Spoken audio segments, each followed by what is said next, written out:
চুঁচুড়া শহরের কেন্দ্রস্থলে চার মাথার মোড়ে রয়েছে এডওয়ারিয়ান ক্লক টাওয়ার, যার স্থানীয় নাম ঘড়ির মোড়। চুঁচুড়ার শতাব্দী প্রাচীন এই স্তম্ভ ঘড়িটি ব্রিটিশরা ইংল্যান্ডের রাজা সপ্তম এডওয়ার্ডের স্মৃতিতে ইংল্যান্ড থেকে নিয়ে আসে চুঁচুড়ায় প্রতিষ্ঠাতা করেন। রাজা সপ্তম এডওয়ার্ড বা অ্যালবার্ট এডওয়ার্ড ছিলেন ব্রিটেনের রানী ভিক্টোরিয়ার জ্যেষ্ঠ পুত্র, যিনি রানী ভিক্টোরিয়ার মৃত্যুর পর 1902 খ্রিস্টাব্দে 9ই আগস্ট ব্রিটেন ও ভারতবর্ষের শাসনকর্তা হিসাবে অভিষিক্ত ছিলেন। যদিও মাত্র 9 বছর রাজত্ব করার পর 1910 সালে নিউমোনিয়া আক্রান্ত হয়ে তার জীবনাবসান ঘটে।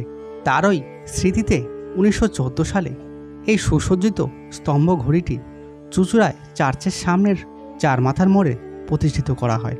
স্তম্ভ ঘড়িটির চারিদিকে রয়েছে 4টি ঘড়ি এবং উপরে রয়েছে একটি ধাতব ঘণ্টা।